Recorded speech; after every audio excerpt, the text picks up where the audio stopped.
नित्यानंद नमस्तभ्यं प्रेमानंद प्रदायिने कलो कल्मषनाशय जानभापतये नमः। मैं जानभापति नित्यानंद को प्रणाम करता हूँ, जिनकी कृपा से कराल कलिकाल के कल्मष दूर हो जाता है। आज हम लोग नित्यानंद प्रभु की कृपा से ही उनके जन्मतिथि पर उनके बारे में कुछ विशेष वर्णन करने का प्रयास करेंगे। नित्यानंद प्रभु के पिता का नाम है हराई उझा अर्थात हराई पंडित। एक विप्र परिवार में महाप्रभु के पार्षद नित्यानंद का जन्म हुआ। उनकी माताजी की नाम है पद्मावती।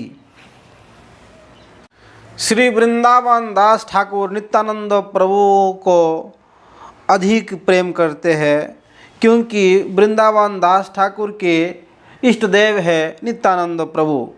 वृंदावन दास ठाकुर अपने चैतन्य भागवत ग्रंथ में श्री नित्यानंद प्रभु के बारे में विशेष वर्णन किया है, जो चैतन्य चरितामृत में इसका वर्णन कम मिलता है। श्री वृंदावन दास ठाकुर नित्यानंद प्रभु को कोई नाम से परिचय दिया है, जैसा कि नित्यानंद अवधूत, श्री नित्यानंद चंद्र, श्री नित्यानंद प्रभु, श्री नित्यानंद महामहेश्वर, श्री नित्यानंद सिंह, श्री नित्यानंद महामल्ल, नित्यानंद अवधूत चंद्र और अवधूत राय, ये सारे नामों से श्री वृंदावन दास ठाकुर चैतन्य भागवत में श्री नित्यानंद प्रभु के बारे में वर्णन किया है। श्री वृंदावन दास ठाकुर कहते हैं, संसार रो पार है भक्ति रो सागरे जे डूबिबे से जानूक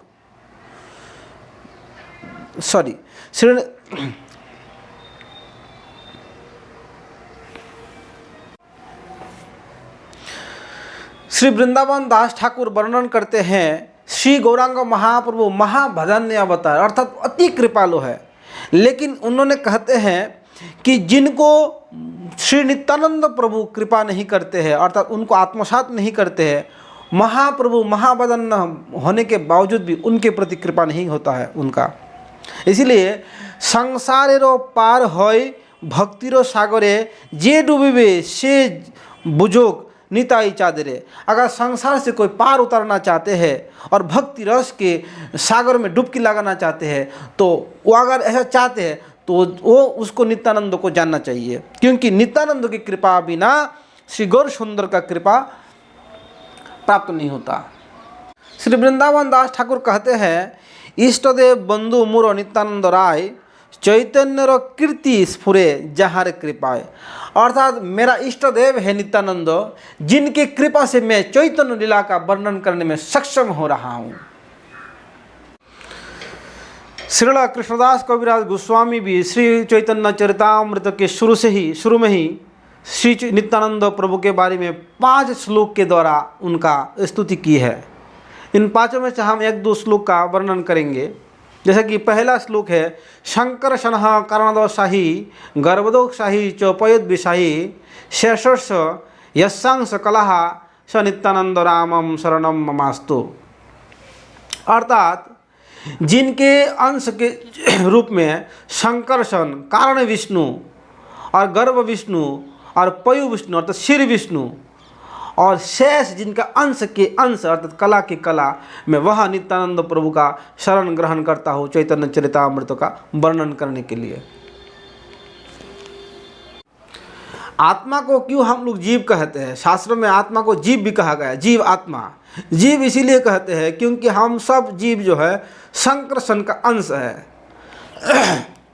और शंकरशन बलराम जी का अंश है, और बलराम साक्षात नित्यानंद प्रभु है, और श्री चैतन्य महाप्रभु साक्षात स्वयं कृष्ण है। श्री कृष्ण का 3 विशेष शक्ति है, जिसको जीव शक्ति, ईश्वर शक्ति और माया शक्ति कहते हैं। जीव शक्ति तटस्थ शक्ति में परिगणित होता है। जीव शक्ति श्री कृष्ण के अंश बलराम अर्थात श्री कृष्ण जो बलराम को प्रकट किया, वो अपने जीव शक्ति के द्वारा आविष्ट होकर प्रकट किया, और बलराम के द्वारा संकर्षण और संकर्षण के द्वारा समस्त जीव का प्रकाश होने के कारण आत्मा को जीव भी कहा जाता है। शंकरशन का ही अंश है महाविष्णु अर्थात कारण विष्णु, और कारण विष्णु का अंश है गर्भ विष्णु, और गर्भ विष्णु का अंश है शीर विष्णु जो प्रत्येक जीव के हृदय में रहते हैं, इसको शीर विष्णु कहते हैं। और गर्भ विष्णु प्रत्येक ब्रह्मांड में जा करके उस ब्रह्मांड में पंचतत्व से भर देता है, और कारण विष्णु का रोमकूप से उनके नसरंध से अनंत अनंत ब्रह्मांड का प्रकट होता है। उस ब्रह्मांड में कुछ नहीं होता है, खाली ब्रह्मांड अर्थात फुटबॉल के तरह प्रकट होता है। उस प्रकटित फुटबॉल के अंदर जाके अर्थात ब्रह्मांड के अंदर जाके गर्भ विष्णु ने पंचतत्व से भर देता है, और उनके नाभि कमल से ब्रह्मा जी का जन्म होता है, और ब्रह्मा जी विसर्ग अर्थात जगत सृष्टि कार्य प्रारंभ करते हैं। और जगत सृष्टि के लिए जो मटेरियल चाहिए उसको बोलते हैं सर्ग, वो सर्ग भगवान श्री महाविष्णु के अंश जो गर्भ विष्णु वही प्रदान करते हैं, अर्थात पंचतत्व वही प्रदान करते हैं। भूमिरपनलो वायो खम, ये आकाश पृथ्वी जल अग्नि वायु, ये 5 तत्व से पृथ्वी भर देता है।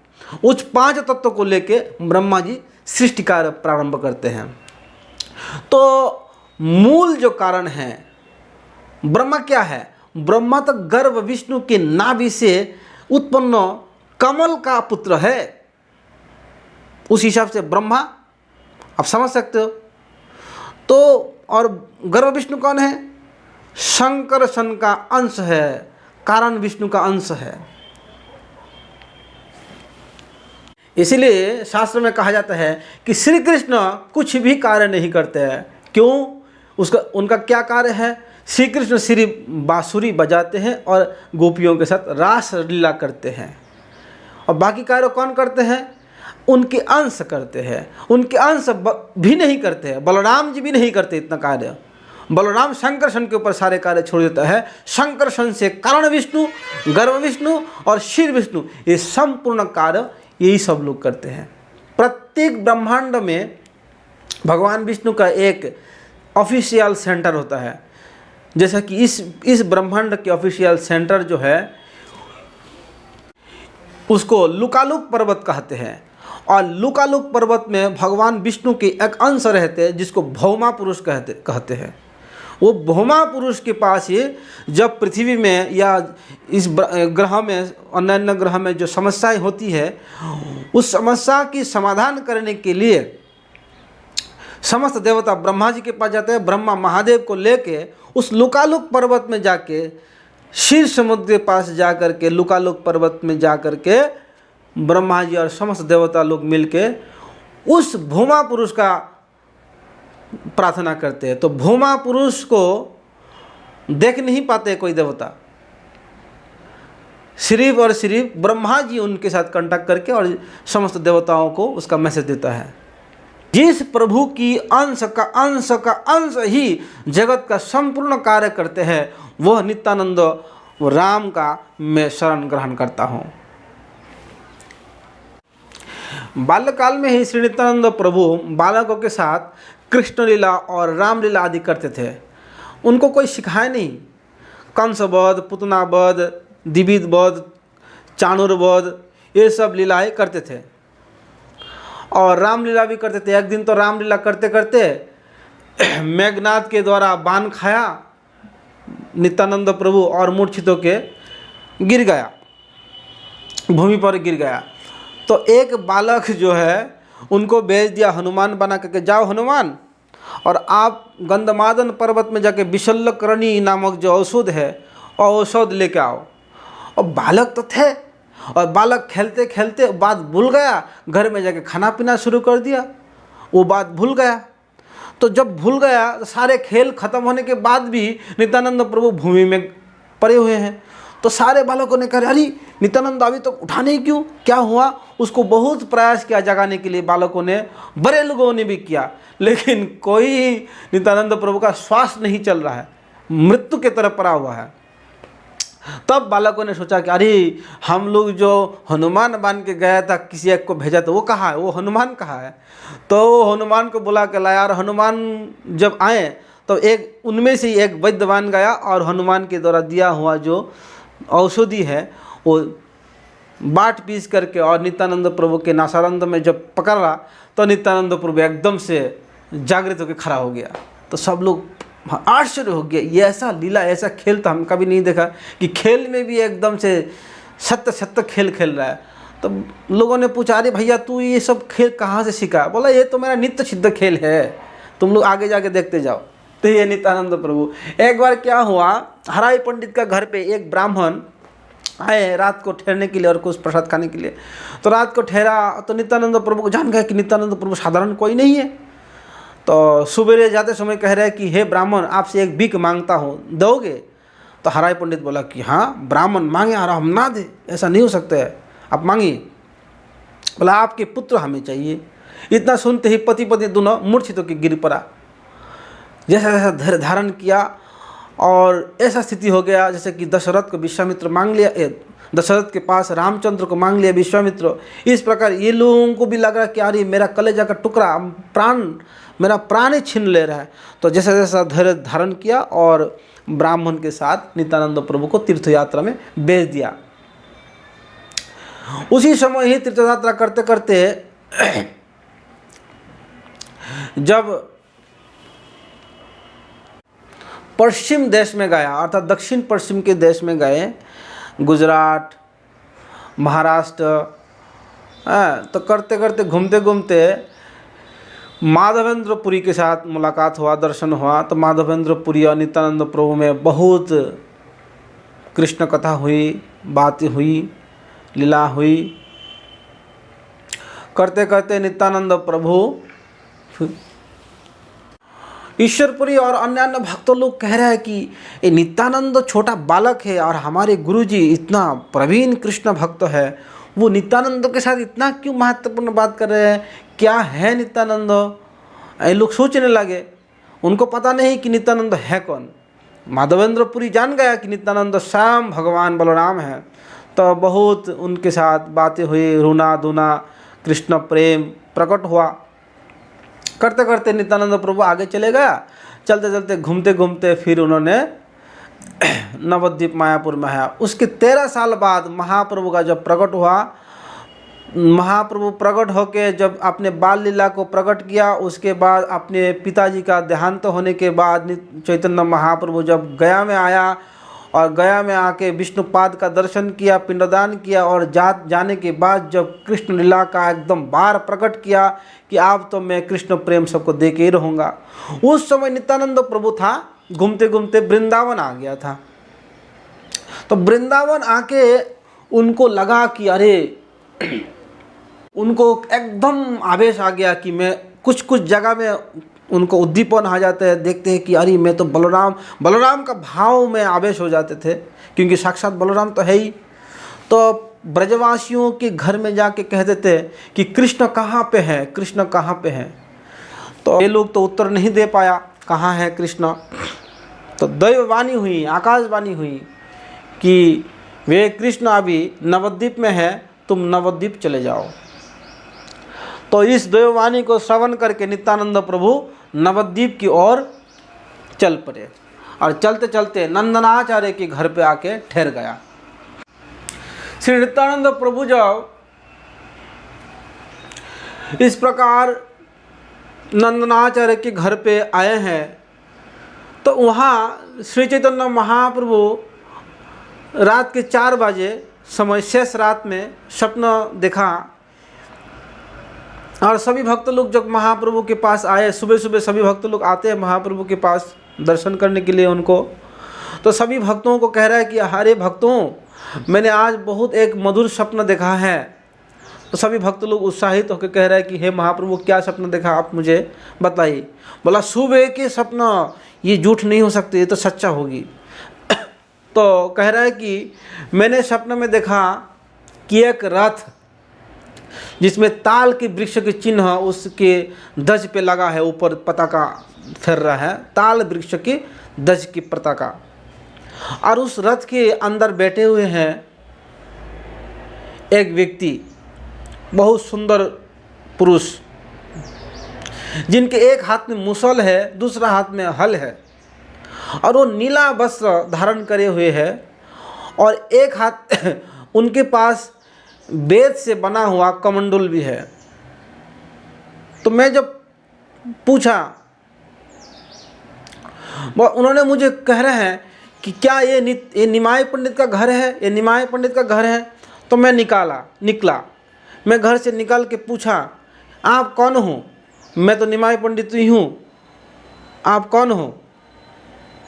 तो कह रहे हैं कि मेरा परिचय तुम काल सुबेरे लेना, मैं तुम्हारा बड़ा भाई हूँ और बाकी परिचय मैं तुम्हें काल दूंगा। जाओ, आप लोग खुद देखो, मेरा सपना है, सपना झूठा नहीं हो सकती है क्योंकि मैं सुबेरे देखा है। जाओ देखो, कोई महापुरुष आया होगा नवद्वीप गांव में। तो बहुत सारे भक्त लोग गए हैं देखने के लिए कौन है महापुरुष, कहाँ आए हैं। लेकिन सभी भक्त लोग जब नित्यानंद प्रभु का दर्शन प्राप्त नहीं कर पाया और महाप्रभु तक उनको ला नहीं पाया, तो व्यर्थ होकर महाप्रभु के पास सभी भक्त लोग जो है, और उनमें से बड़ा भक्त था, हरिदास ठाकुर भी थे, श्रीवास था, लेकिन किसी ने भी दर्शन नहीं कर पाया है। सब लोग चैतन्य महाप्रभु के पास आया और महाप्रभु सीधा इन सभी भक्तों को लेके नंदनाचार्य के घर पे घुस गया और घुसते ही देखा कि एक सुंदर पुरुष जो स्वयं बलराम ही था, नित्यानंद, वो बैठे हुए हैं। नित्यानंद प्रभु थोड़ा आंख बंद करके ध्यान मुद्रा में थे। उसके बाद आँख खुले तो महाप्रभु का दर्शन हुआ। महाप्रभु नित्यानंद प्रभु का दर्शन किया। एक दूसरा की जैसा कि बहुत पुराने संपर्क है, एक दूसरा को रोते हुए गले मिला और प्रेमावेश उत्पन्न हो आया। उस समय श्रीवास पंडित भागवत की कृष्ण लीला का, कृष्ण के रूप का वर्णन करते हुए एक श्लोक का वर्णन कर रहे हैं। उस श्लोक श्रवण करके एकदम दोनों भाई आनंद आंसू में भीग गया है। सभी भक्त लोग जान गया कि नित्यानंद प्रभु स्वयं भगवान हैं। भगवान ज्ञान से ही उनको सम्मान करने लगे। स्वयं श्रीवास पंडित भी उनको भगवत रूप में सेवा करने लगे। जब स्वयं महाप्रभु ही उनको इतना आदर सम्मान कर रहे हैं तो बाकी भक्त लोग तो करेंगे ही। और श्रीवास की पत्नी मालिनी है, वो नित्यानंद को एकदम पुत्रवत, पुत्र के समान मतलब प्रेम करते थे। कभी कभी मालिनी की स्तन भी पान करना शुरू कर देते थे। एकदम नित्यानंद प्रभु इतना बड़ा होने के बाद भी आविष्ट हो जाते थे। माता का वात्सल्य जाग देती थी। तो एक दिन क्या हुआ, मालिनी देवी श्रीवास पंडित पूजा पाठ करके जो भगवान का बर्तन धोने के लिए मालिनी देवी के हाथ में दे दिया, तो मालिनी देवी ने जब बाहर बर्तन को मांज रहा है उसमें एक घी का पात्र वो कौवा उठा के ले चले गया। चांदी का पात्र था ना, सोना का ऐसा कुछ होगा, जो भी है। घी का पात्र जब कौवा उठा के ले गए तो मालिनी कह रहा हाय हाय हाय, मेरा तो भगवान के पात्र को कौवा ले लिया है। तो नित्यानंद प्रभु बगल में ही थे। तो नित्यानंद प्रभु क्या हुआ, तो कहा कि अरे बेटा, मेरा तो बर्तन ले गया कौवा ने। तो कहा कि ए कौवा, तू भगवान की पूजा के पात्र क्यों ले गया, यहाँ पे रख जा फिर दोबारा। तो कौवा फिर उड़ के आया और वो पात्र वहाँ ही रख के चले गया। एक बार माता सची रात को सपना देखा कि गौर और नित्यानंद जो है ये ब्रज में कृष्ण और बलराम जी माता सची को आके कह रहे कि मैया मुझे भूख लगी है, मुझे खाना दो। ये बात सवेरे समय महाप्रभु को सुनाया है माता सची कि बेटा मैंने ऐसा सपना देखा, वो मुझे मैया कह के पुकार रहे हैं और मुझसे खाना मांग रहा है। तो महाप्रभु ने कहा कि मैया तो चलो ठीक है, आज हम नित्यानंद प्रभु को निमंत्रण करते और उनको खाना खिलाते, तुम रसोई करो बढ़िया से, हम उनको आज खिलाएंगे। क्योंकि ये शुरुआत है, महाप्रभु और नित्यानंद प्रभु के मिलन का शुरुआत है, उसमें बहुत सारे घटना हुई हैं। तो एक बार ऐसा ही एक बार माता सची ने लाड्डू का भोग लगाया है, पेरा संदेश का भोग लगाया है अपना मंदिर में। घर में मंदिर होती है, सबका घर में मंदिर होता था। कृष्ण बलराम को भोग लगाया। वहाँ पे कृष्ण बलराम को हटा कर, मतलब कृष्ण बलराम तक भोग खाना खाना चाहते हैं, तो निताय और महाप्रभु, नित्यानंद प्रभु और महाप्रभु वो भोग खाना शुरू कर दिया। तो कृष्ण बलराम कह रहा है अरे तुम हमारे खाना क्यों खा रहे हो, हमें भोग लगाया गया। तो नित्यानंद और बलराम कह रहे हैं कि तुम्हारा समय ख़त्म, द्वापर काल तक, अभी हमारा टाइम है, इसलिए हम खा रहा है, तुम लोग अभी खा नहीं सकते हो। तो इन दोनों में लड़ाई हो रहा था, झगड़ा हो रहा था। तो फिर माता शची ने और भी लड्डू और ऐसा मिठाई ला करके कृष्ण बलराम को भी दिया और गौर निताई को भी दिया। ये सुंदर सुंदर लीलाएँ हैं। इसमें प्रमाणित हो रहा है, प्रमाणित होना क्या है, जिसका विश्वास नहीं, श्रद्धा नहीं, वो तो मूर्ख है, वो पाखंडी है, उसका उद्धार नहीं होने वाला है। नित्यानंद और बलराम और कृष्ण और चैतन्य में जो अंतर देखता है ये पाखंडी है। यमराज उसको वर्ष वर्ष तक, अनंत काल तक दंड दान करेंगे। ये कृष्णदास कविराज गोस्वामी और वृंदावन दास ठाकुर आदि गाते हैं। चैतन्य महाप्रभु के हरिनाम संकीर्तन के जो मूवमेंट है, प्रचार के हैं, वो पहला शुरू किया नित्यानंद और हरिदास के द्वारा। और उसके सबसे पहला सदस्य था जगाय और माधाय। सबसे बड़ा प्रचारक गया, सबसे बड़ा दुष्टों को उद्धार करने के लिए। सबसे बड़ा प्रचारक कौन है? महाप्रभु के सबसे बड़ा प्रचारक कौन है? नित्यानंद और हरिदास ठाकुर। हैं, सबसे बड़ा प्रचारक कौन? कहाँ गया प्रचार करने? नदियाँ के सर्वत्र प्रचार कर रहा है। लेकिन सबसे बड़ा जो कस्टमर था उस प्रचार, कृष्ण प्रेम का कस्टमर, अर्थात कृष्ण प्रेम प्राप्ति के जो अधिकारी थे, वो है जगाय मादाय। क्योंकि महाप्रभु सबसे ज़्यादा पतित पावन हैं, अर्थात पतितों को उद्धार करने वाले हैं। तो पतित पावन नाम तब तो सार्थक होगा जब पतितों को उद्धार किया जाए। तो सबसे बड़ा पतित कौन है? जगाय और मादाय। डॉक्टर को डॉक्टर तब माना जाएगा जो मरीज़ को ठीक कर दे, और भयंकर से भयंकर मरीज़ को जो सही कर दे, वो सबसे बड़ा डॉक्टर है। तो महाप्रभु सबसे बड़ा पतित पावन है और सबसे बड़ा पतित है जगाय और माधाय। तो इन दोनों को उद्धार करने के लिए जब नित्यानंद प्रभु का इच्छा हुआ तो बाकी लोग कह रहे हैं कि अरे भैया वहाँ पे मत जाओ। बाकी गांव वाले कह रहे हैं वहाँ पे मत जाओ, ये बहुत दुष्ट है ये लोग तुम लोगों को मार डालेगा। ये ऐसा कार्य नहीं, ऐसा पाप नहीं कि हजारों बार लाखों बार नहीं किए। ये दोनों ब्राह्मण का पुत्र है तो लेकिन ये पतित है। तो नित्यानंद प्रभु के कुतूहल जागा कि हाँ, पतितों को तो उद्धार करना चाहिए। सबसे पतित व्यक्ति महाप्रभु को कृपा प्राप्त करने का यज्ञ है। तो हरिदास ठाकुर और नित्यानंद प्रभु गया और जाके वो दोनों शराब पी रहे हैं। शराब पी रहे हैं दोनों, शराब पी करके एक दूसरे को गाली गलौज कर रहे हैं। टल्ली हो गया। तो नित्यानंद प्रभु कह रहे अरे भैया एक बार हरे कृष्ण बोलो, हरि बोल करो, हरि बोल बोलो बोलो। तो एकदम से गुस्सा होकर के कह रहे अच्छा हमें ज्ञान देने है, हरि बोल कराने आया, तुमको हरि बोल सिखाता हूँ, आज हरे कृष्ण सिखाता हूँ। तो एकदम से नित्यानंद प्रभु के मस्तक पर वो जो मिट्टी के घड़ा से वो शराब पी रहे थे, उसी घड़ा को मार दिया। तो दे मारे तो उनको मस्तक से थोड़ा सा खून टपकने ही लगा। तब तक किसी भक्तों ने जाकर के, कोई भक्तों ने जाकर महाप्रभु को संवाद दिया कि ऐसा ऐसा बात है, नित्यानंद प्रभु को तो आघात दिया है। जगाय माधाई ने नित्यानंद प्रभु के ऊपर मतलब मिट्टी का घड़ा दे मारी और उनके मस्तक से खून निकल रहा है। महाप्रभु को तो बहुत क्रोध आ गया। इतना हिम्मत मेरे आत्मा को कष्ट देने के लिए। महाप्रभु दौड़े आया और दोनों के सामने आया और नित्यानंद प्रभु भी उदारी थे। तो महाप्रभु सुदर्शन चक्र को आह्वान किया, हे सुदर्शन तत्क्षणात मेरे सामने आओ और इन दोनों का मस्तक उड़ाओ। तो सुदर्शन तो आ ही गया था। महाप्रभु को अंगुली पे सुदर्शन एकदम से आ गया, घूमने लगा। उस समय नित्यानंद प्रभु ने महाप्रभु का चरण पकड़ लिया कि प्रभु ऐसा मत करो, आपका अवतार का कारण आप भूल रहे हो। आपने क्या वचन दिया था कि इस कलिकाल में किसी को मारेंगे नहीं और किसी को प्रताड़ित नहीं करेंगे, किसी को वंचित नहीं करेंगे, सबको प्रेम मिलेगा, प्रेम से सबको उद्धार करेंगे।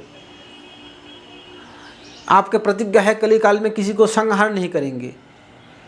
क्योंकि ये राम अवतार में, कृष्ण अवतार में, हर एक अवतार में आप मारपीट बहुत किया है। इस अवतार में बिल्कुल साधु बन के आया तो साधु बन के ही रहिएगा।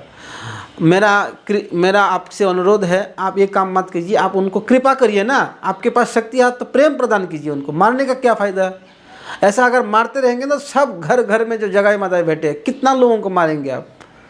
तो इस प्रकार जब महाप्रभु को समझाया, महाप्रभु का थोड़ा धैर्य हुआ, चलो ठीक है, कौन नित्यानंद प्रभु को आघात किया है? तो जगाई ने आघात किया, माधाई ने रुकना चाहा, तो चलो माधाई ने रुकना चाहा तो माधाई को कृष्ण प्रेम मिल जाना चाहिए अभी की अभी।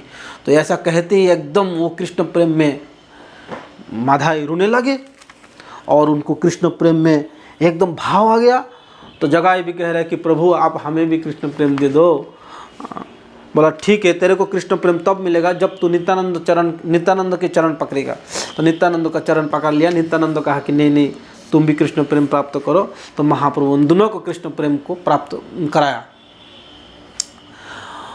और हरिनाम का बड़ा कोलाहल करते हुए इन सब को लेके नित्यानंद प्रभु और महाप्रभु, अद्वैत, श्रीवास, सब भक्त लोग थे, गदाधर, लाखों भक्त लोगों के साथ महाप्रभु गंगा स्नान में गया और सबके देखते हुए संकल्प किया, हे माधाय हरे जगाए।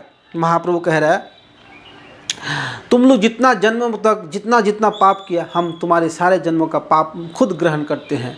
ऐसा कह के एक चुल्लू पानी महाप्रभु पी लिया, संकल्प किया। जैसा ही 1 सेकंड के लिए महाप्रभु के गौर वर्ण इन लोगों के पापों के द्वारा एकदम श्याम हो गया, काला रूप धारण कर लिया।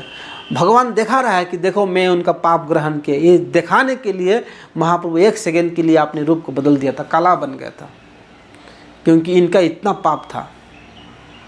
जगाए मादाए पापी चिलो हरिनामे उद्धार हलो, अर्थात जगाए मादाए बहुत पापी थे लेकिन हरिनाम से उद्धार हो गया। बहुत पापी थे और वो उद्धार कौन किया? साक्षात नित्यानंद प्रभु की कृपा से उद्धार हुआ। नित्यानंद प्रभु बहुत दया है, कृपा है, वो सबको प्रेम देना चाहते हैं। महाप्रभु के प्रिय भाजन हैं, जिनकी कृपा बिना महाप्रभु की कृपा प्राप्त संभव ही नहीं है, जिनकी कृपा बिना राधा कृष्ण के कृपा प्राप्त संभव ही नहीं है। वो गुरु तत्व है, वो जगत गुरु है। ये गुरु भार को ग्रहण किया है, महाप्रभु उनको जगत गुरु बनाया है। इसलिए उनके रेफरेंस के बिना, उनकी कृपा आशीर्वाद के बिना महाप्रभु और राधा कृष्ण प्राप्त नहीं हो सकता है। जगन्नाथपुरी में महाप्रभु 18 साल तक स्थायी भाव से लीला किया है और नित्यानंद प्रभु हर साल में जगन्नाथ रथ यात्रा के बहाना से महाप्रभु के पास चले जाते थे। तो 2-3 बार ऐसा गए तो महाप्रभु ने एकदम से मना कर दिया, भाई तू हर साल में मत आया करो, क्योंकि तुम्हारे ऊपर में बंगाल के प्रचार का जिम्मेदारी सपा है, अर्थात पूरा प्रचार का मुखिया हो तुम। अगर मेरे पास तुम इतना दिन आ जाओगे, आ करके रहोगे तो प्रचार कार्य कौन करेगा? तो इस प्रकार जब, और उस साल में महाप्रभु सभी भक्त लोगों को मना किया आने के लिए, अद्वैत, श्रीवास, गदाधर, लेकिन सभी लोग आते थे। नित्यानंद प्रभु भी आ जाते थे, लेकिन बाद में आना थोड़ा कम कर दिया और प्रचार कार्य करने शुरू कर दिया महाप्रभु की आज्ञा से। इसीलिए गुरु के संग महत्वपूर्ण नहीं, गुरु की आज्ञा पालन सबसे ज़्यादा महत्वपूर्ण है।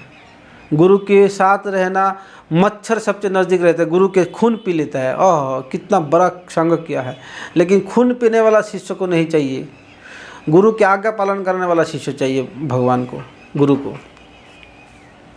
तो पूरा बंगाल प्रदेश को, बिहार, उड़ीसा, ये सब प्रदेश को जो है, विशेष करके बंगाल प्रदेश को श्री नित्यानंद प्रभु प्रेम के बन्ना मतलब प्रेम के बार से डुबो दिया है। पानीहाटी में जब रघुनाथ दास गोस्वामी को दंड किया था नित्यानंद प्रभु, हम लोग जानते हैं चिरादधि महोत्सव कौन बनाया था? नित्यानंद प्रभु जब प्रचार करते हुए पानीहाटी में आके एक गंगा के किनारा में एक पीपल वृक्ष के नीचे नित्यानंद प्रभु बैठ गया था।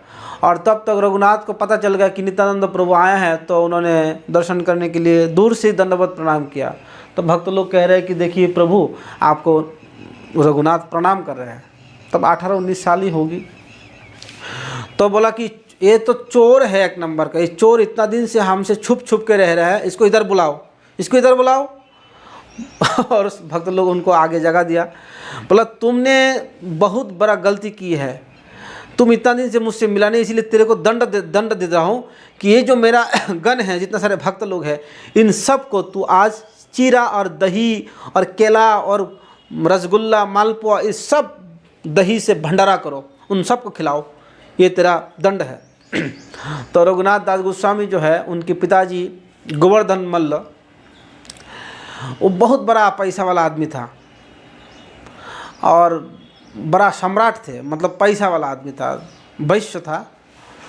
तो रघुनाथ दास गोस्वामी को अच्छा लगा कि चलो नित्यानंद प्रभु मुझे अपनाया, और एकदम से अपना चरण जो है नित्यानंद प्रभु रघुनाथ का ऊपर धर दिया। ऐसा कृपा किसको मिलता है बताइए। और इससे पहला 2-3 बार प्रयास किया था महाप्रभु के पास जाने के लिए, मायापुर में जगन्नाथपुरी जा नहीं पाया। इसका यह अर्थ है कि नित्यानंद प्रभु का कृपा नहीं हुआ था, महाप्रभु भी अपनाया नहीं, उसको छोड़ दिया था कि समय आएगा तुम मेरे पास आओगे। लेकिन जैसा ही नित्यानंद प्रभु उनके चरण पकड़ लिया, नित्यानंद प्रभु अपना चरण उनके मस्तक में धारण कर दिया, वो उसके बाद उनका जीवन सक्सेस हो गया। उसके बाद वो संसार छोड़ दिया, घर छोड़ दिया और डायरेक्ट महाप्रभु के पास गया। और महाप्रभु उस समय उनको भगाया नहीं, कहा कि तुम रहो, तुम अभी नहीं जाना। और जिंदगी भर महाप्रभु के साथ रह करके महाप्रभु से सारे ज्ञान, शिक्षा, भक्ति सब कुछ प्राप्त किया। और महाप्रभु के सेवित जो गिरिराज है और गुंजा है, वो गुंजा राधा रानी के स्वरूप और गिरिराज कृष्ण स्वरूप, ये दोनों रघुनाथ को दिया।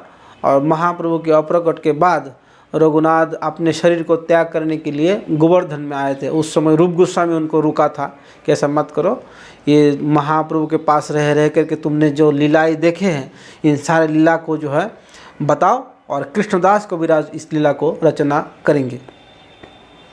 इस प्रकार चैतन्य चरितामृत ग्रंथ बन गया है। ये रघुनाथ दास गोस्वामी की कृपा से हम लोगों को चैतन्य चरितामृत ग्रंथ मिली है। और कृष्णदास कविराज यही कथा को लिखा है। श्रीरूप रघुनाथ पदे जा रास, चैतन्य चरितामृत कहे कृष्णदास।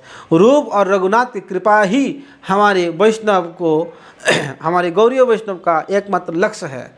सभी वैष्णव सम्मानीय है, आदरणीय, वंदनीय है, लेकिन हमारा जो मूल लक्ष्य है, हम किसको फॉलो करेंगे? रूप रघुनाथ। रूप और रघुनाथ जो है ये हमारे आराध्य देव है, अर्थात हमारा इष्ट गुरु है। गुरु वो हमें चैतन्य का मूल शिक्षा को देंगे। महाप्रभु का जो मूल शिक्षा है वो रूप गोस्वामी के पास है। रूप रघुनाथ पदे, रूप और रघुनाथ के चरण में इसको प्राप्त किया जा सकता है। तो नित्यानंद प्रभु की कृपा से चिरादधि महोत्सव बहुत झरा भंडारा दिया था। और आप लोग जानते हैं श्रावण, ऐसा कुछ श्रावण के महीना में शायद आते हैं कथा, तो वो पानीहाटी में हुआ था, कलकत्ता के बगल में, गंगा के किनारा में। और रघुनाथ को कृपा किया था। इस प्रकार नित्यानंद प्रभु बहुत प्रचार किया बंगाल के प्रदेश में। संपूर्ण आज बंगाल में सबसे ज़्यादा कृष्ण भक्त है, गौर भक्त है। ये सब नित्यानंद प्रभु के विशेष कृपा है। तो श्रील प्रभुपाद जी ने सिर्फ बंगाल में ही नहीं, बंगाल में तो उनका जन्म हुआ कलकत्ता में, लेकिन उस प्रेम को, नित्यानंद प्रभु का प्रेम को, महाप्रभु जी ने जो प्रेम नित्यानंद को दिया है, वही प्रेम को प्रभुपाद जी ने अपने हृदय में ले करके और समुद्र पूरा जगत को, संपूर्ण जगत को उन्होंने इस कृष्ण प्रेम को वितरण किया है। सिर्फ भारत में ही नहीं, भारत के बाहर जितना क्षेत्र है, इन सभी क्षेत्रों में, यूरोप, अमेरिका आदि सब जगह पे नित्यानंद प्रभु की महिमा का प्रचार किया, कृष्ण का प्रचार किया, गौरांग महाप्रभु का प्रचार किया। ये है गौरीय वैष्णव की कृपा। क्योंकि भारत भूमि तो होइल मनुष्य जन्मजार, जन्म सार्थक करी करो परोपकार। भारत में जन्म लेने वाला का एक गुरु दायित्व तो है कि अपने जन्म को सार्थक बनाए और दूसरा को भी कृपा करे और दूसरा को भी कृष्ण भावना में भावित करे। ये प्रभुपाद जी ने कर दिखाया है। भारत विश्व गुरु है, तो विश्व गुरु की एक बड़ा रोल होता है, उनको ही जगत को उद्धार करने के लिए आगे बढ़ना पड़ेगा। हमेशा भारत के साधु संत ही, वैष्णव ही जगत को उद्धार करते हैं किसी न किसी रूप में। इस कलिकाल में श्रील प्रभुपाद जी ने, और आज भी इस्कॉन के माध्यम से सारा जगत में एक कृष्ण भावना की जो तरंग प्रवाहित हो रहा है। जय श्री नित्यानंद प्रभु, जय बलराम, जय श्री गौरचंद्र, जय श्री श्री राधा कृष्ण। हरे कृष्ण।